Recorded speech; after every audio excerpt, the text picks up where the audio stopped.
I'm in the car, the radio's on, and an item about rape comes on the news.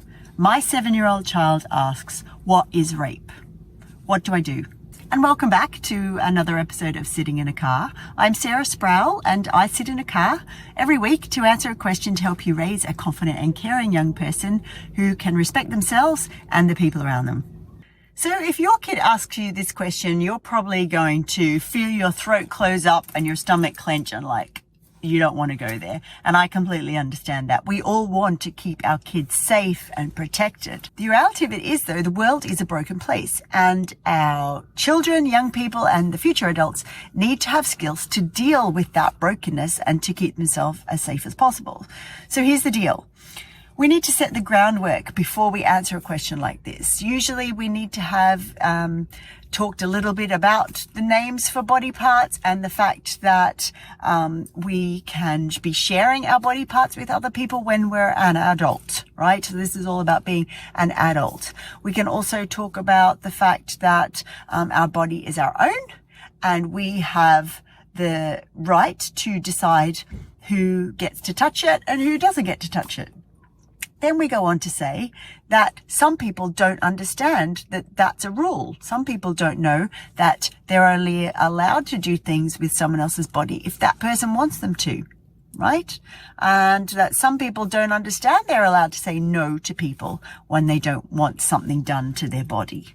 Right? And we're trying to have this conversation. I know there's a lot of things to think about, but have this conversation in the context of not just avoiding bad things, but that our body feels nice. That's how our bodies are designed. They feel nice when we run, when we play, when we eat gorgeous food, when we're in a beautiful place, when we're with our family and we're safe and close. So our bodies feel nice. And so we're talking about this idea of being able to choose to do things that feel nice or choose not to do things. And then we need to explain the word rape. So we could say something like, rape is the word that lawyers use to describe when someone gets touched with someone else's private parts or on their private parts when they don't want to be touched. And usually they can feel upset and hurt and afraid. I'm going to tell you a quick story that I heard. I was talking to a young person. It would have been a few years ago now. And this young person came home and said to their mum, "I heard today that Michael says that rape is when you have sex with someone and then you kill them." And this definition of rape was sort of really describing how rape is this massive, big thing. And in the child's mind, because it hadn't been fully explained to them, the child's mind sort of went to the nth degree. What is the worst thing that can happen? Well, definitely murder is the worst thing that can happen. And so they associated rape with murder. The difficulty with that is that when a child thinks that rape is that big, they won't recognize rape for what it actually is: non-consensual intercourse or penetration of some kind. Now, I'm using those complicated words. You don't use those words with a 7-year-old or a 6-year-old. You can just say that we all have responsibility for our own body and we're allowed to say what happens to our body. And sometimes people do things to other people's bodies that they don't want. And when those things are to do with the private parts, that's called rape. Because remember, right? 6 and 7. They are really young, so we're keeping it really simple. You're not going into the intricacies of, the legal definition of rape. That comes later. You will know yourself that when you're talking to young children about complicated subjects, oftentimes it's okay to talk about it at a very basic level.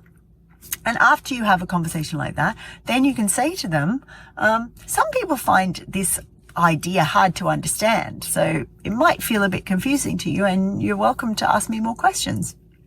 You could also say something like, some people, when they hear about this, they feel sad because they don't like hearing about other people getting hurt. And that's fair enough, because when we hear about other people getting hurt, we feel sad. Yeah? So keep that in mind when you are coming up to a conversation like this with a young child. Now, the World Health Organization says that young children can understand between the ages of 6 and 9 about sexual abuse. And it's actually important for them to understand that these things happen, because informed children are more able to stand up for themselves and keep themselves safe. So just be aware of that. You're not damaging your kid by having a conversation about this. You're preparing them for the world, the imperfect, the little bit broken world in which they live.